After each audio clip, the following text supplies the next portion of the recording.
Good morning.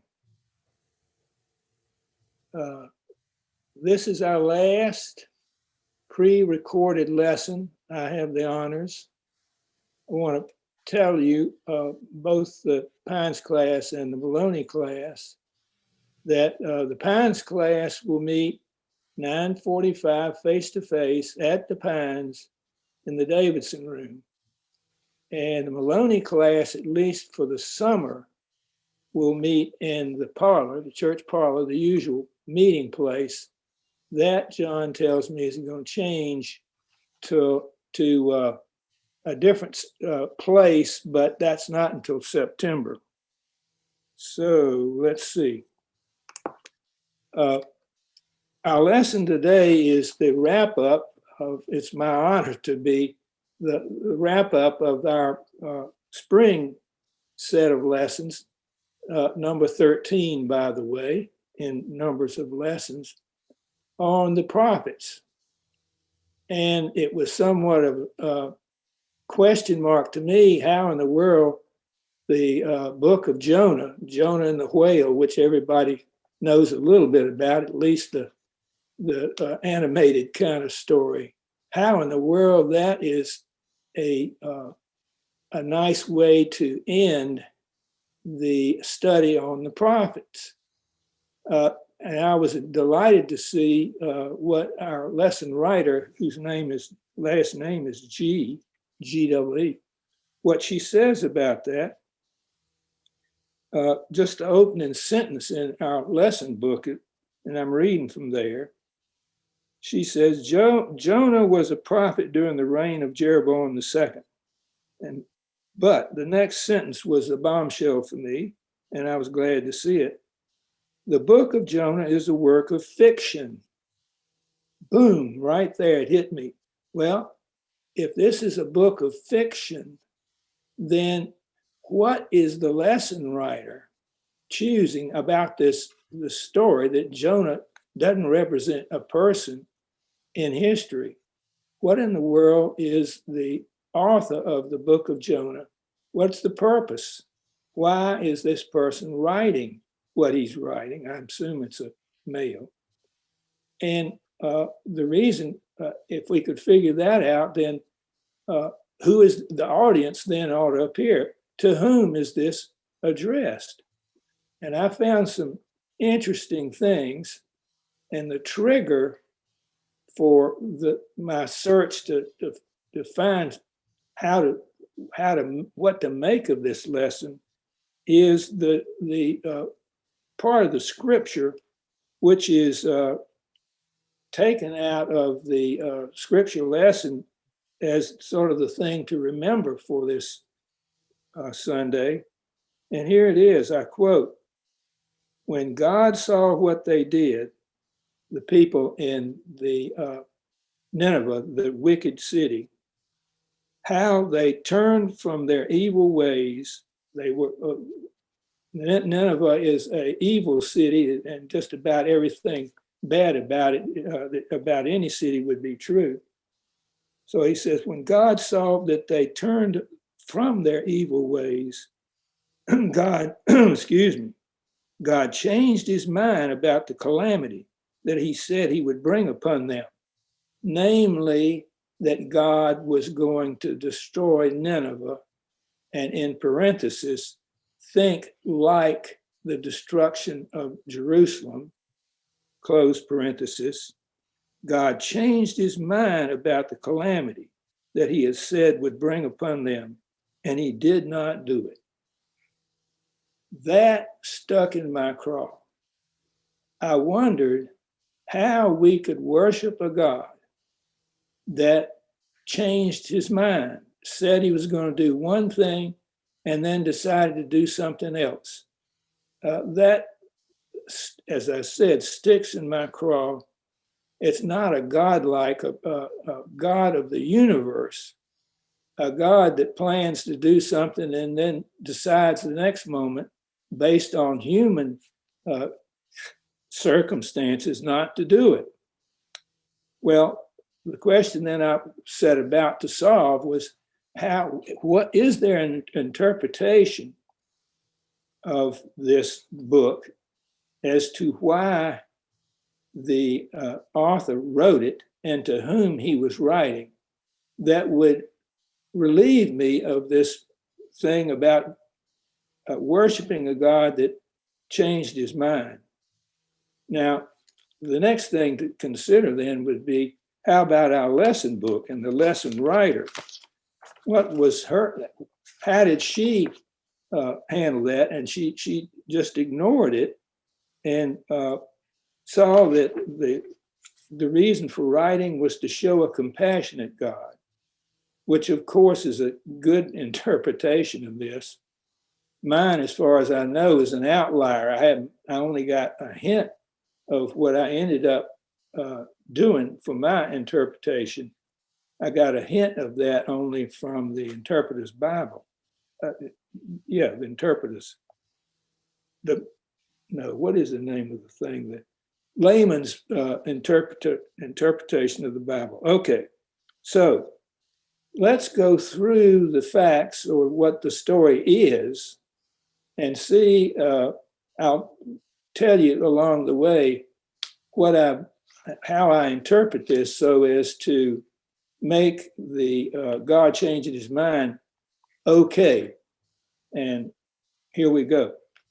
So the first scene in the book of Jonah, presented to us by the writer, is Jonah, being a prophet, hears God tell him to go speak against the people of Nineveh. Take that literally, speak against the people of Nineveh. Well, Jonah, for some reason unknown, decides that he can't do that. Is it the fact that he would think that they wouldn't listen to him and they might do him some harm, or that whatever? He decides to go from the presence of God, this God that he worships. And he travels as far as he can to get away from God and ends up in a seacoast town and hires a booking on a commercial boat. And okay, they go out in the middle of this body of water from which he was launched by the boat and boatsman, and a great tempest comes up. Whirling wind, chopping waves, and the sailors there are looking up for their local gods now, their God that they depend on, the God of the sea, I guess, or the God of the wind, and wonder, look, they thought, we're all going to drown. Is there one person among us who's done something so evil that his God is punishing the whole group? And they looked around and they saw, now remember, this is the writer of the book of Jonah. They remember that somebody signed on for the trip and they didn't see him. And somebody reported, well, he's down below and he's asleep. So they go roust him up and they draw lots. Now, you know how this is going to come out. Draw lots to see who is the one that has a God mad at him enough to want to drown them all.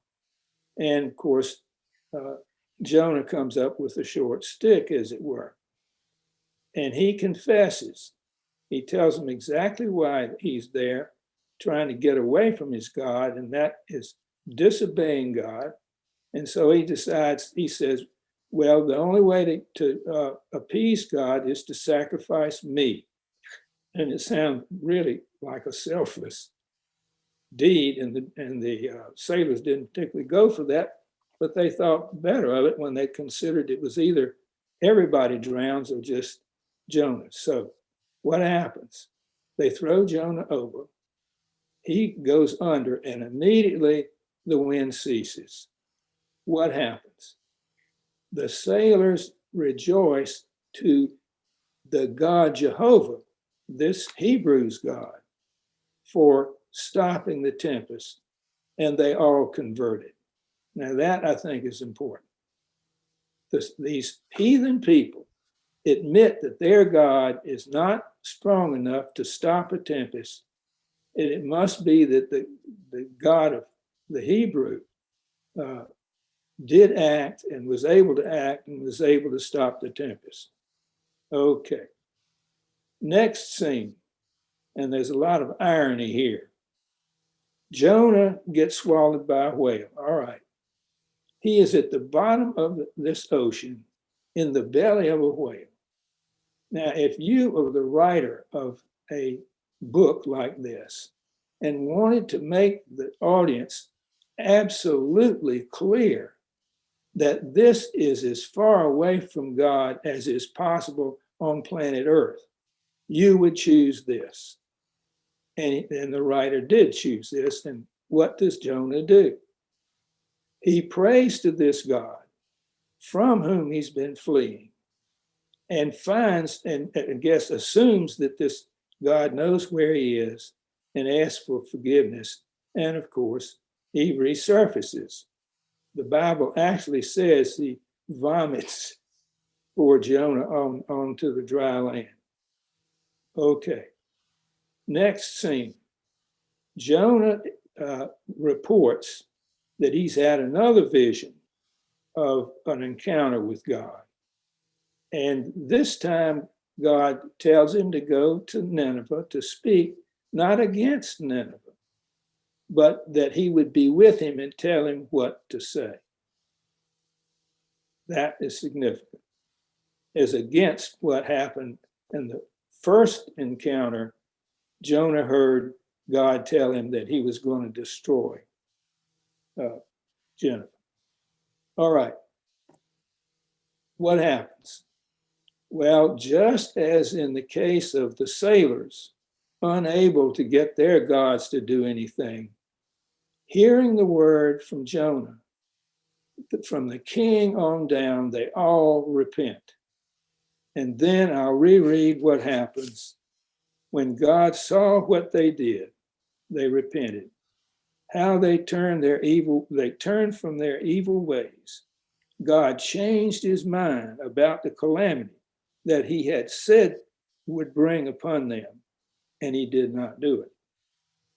Now put those two encounters together.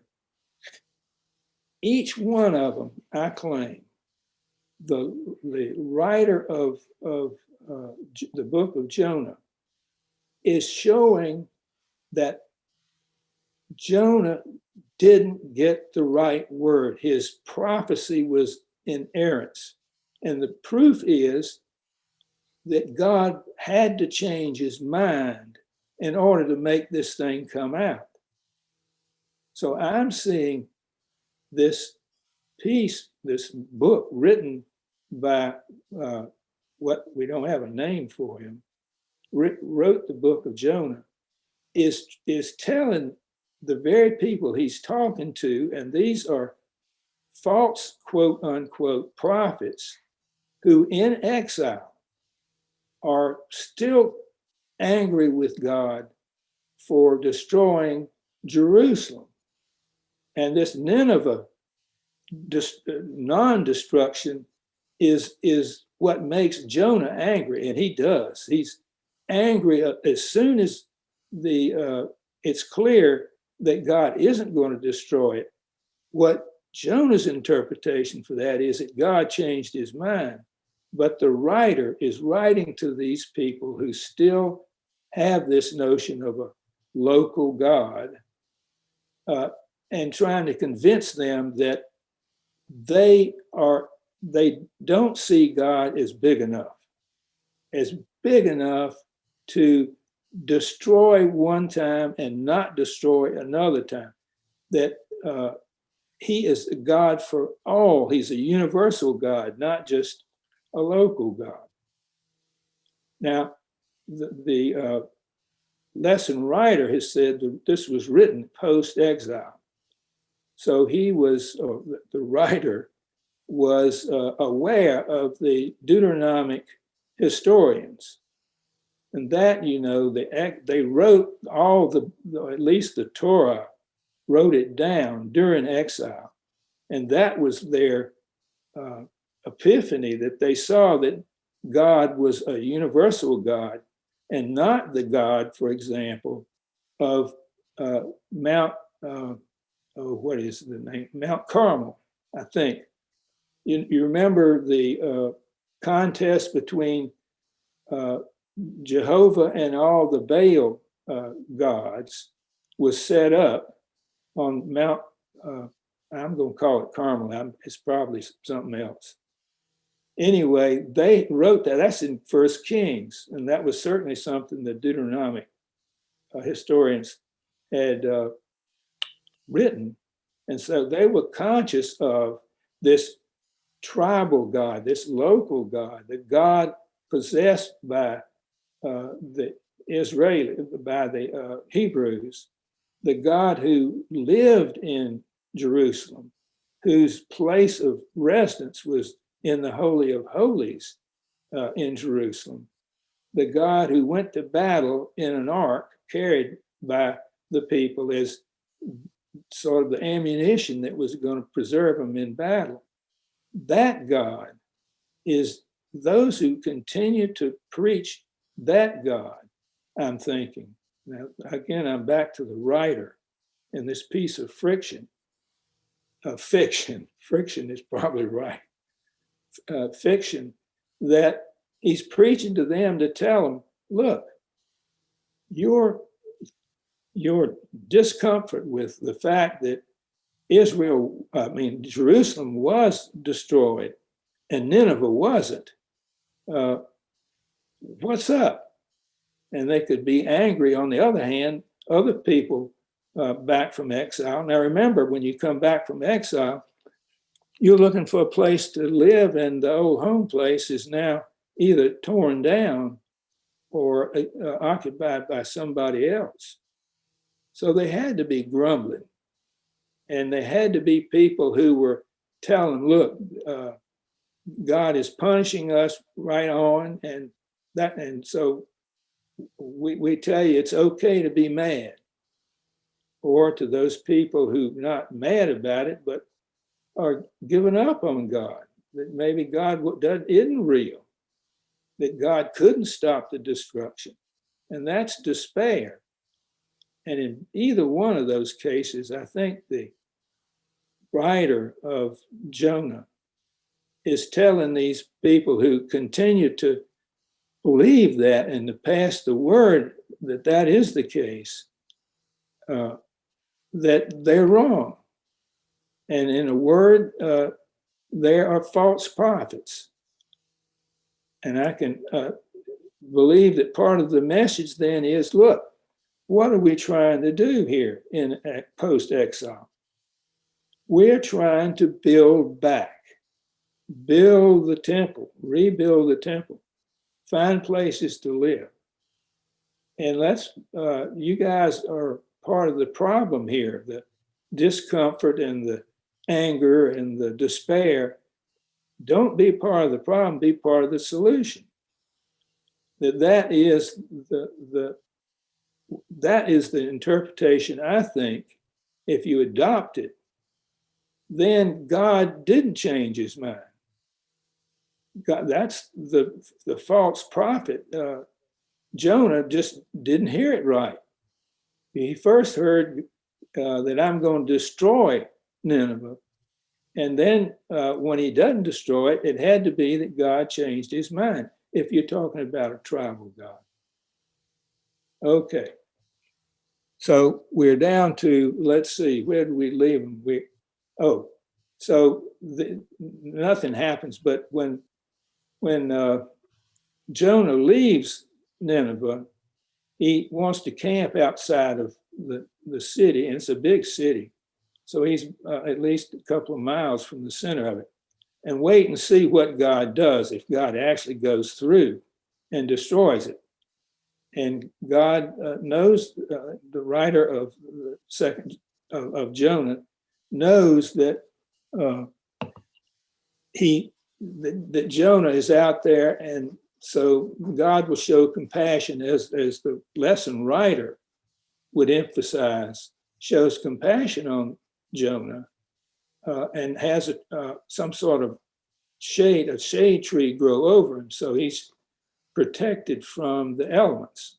And that's in that story for some reason. I think it is, as the lesson writer in our lesson book points out, this is a compassionate God. And the writer wants to emphasize that as well. Well, okay, what happens? A worm comes and destroys this thing after when Jonah wakes up the next day, the plant is dead. And that is the final scene of the book. God has a discussion with Jonah, and Jonah is still angry. It just boils over to the point where Jonah says, please let me die. He just can't believe beyond this tribal God. He hasn't waked up to the epiphany that the Deuteronomic writers had, that God is universal. God works through other folks as well as cares for us. And then, okay, so that the conversation ends, boom, right there. We're done with the book of Jonah. And one of my thoughts was to ask the class when we began the study to point out that the book has an abrupt end to it. And what would they write as Jonah 2? I mean, what happens to Jonah? Well, that's just not discussed. It's gone. And what amazed me, I guess, it fits right in to the interpretation that I've adopted, that the person who's writing the book of Jonah sees no reason to go on because he's yet to see these people he's addressing to change. So it is a frustrated writer who's looking at these incorrigibles, I guess you'd call it, who continue to think of God as smaller than God really is. So that's the thing that I'm hanging out for your consideration. Does this interpretation that the writer is writing to the intelligentsia in the exile, the returnees who maintain the same vision of God as the Deuteronomic scholars had saw was it was not right. It wasn't big enough. It didn't fit the reality on the ground, that God is bigger than that, and that they are incorrigible. They're not stopping. So, okay, so that explains the end of the thing. And that puts Jonah in a certainly different category to me, that here's a book that's worthy of some thought, and it's not a bad one to put it. In fact, it's a really good one to put at the very end of our study of the prophets. So what's the takeaway? If you accept my interpretation that the writer is actually is a critique of certain of the intelligentsia who's coming back from exile, if that's right, what would be the takeaway for us now? And I think of bad things that happen to us now, pandemic, and for the Pines class, mostly we're old enough, so a visit to the doctor may not be the most pleasant thing in the world. Maybe we've had some diagnosis which scares us to death. And we wonder, has God left me? Is there no hope at all? And I think, in other words, somebody might be feeling sorry for himself or herself, or might be feeling anger for this. So I think our takeaway would be, what I'm suggesting was the word to the hearers from the writer of the book of Jonah, and that is, be a part of the solution. Take the energy it takes to be angry and use that to look at oneself. Take a little personal inventory. What can I do to be a part of the solution? What can I do to help build back? And that's what the writer of Jonah was thinking. Let's get together and get back to rebuild the walls and rebuild the temple, and we'll go on with our covenantal relationship with God. So that's enough. You all have endured enough of this. So I'll close and remind us that next Sunday, you have to get up and go somewhere. The class, the Pines, is in the Davidson room there on the second floor. That's what it is to me, because I enter through the lobby, which is below it. And the Maloney class is in the parlor. So until next Sunday, goodbye.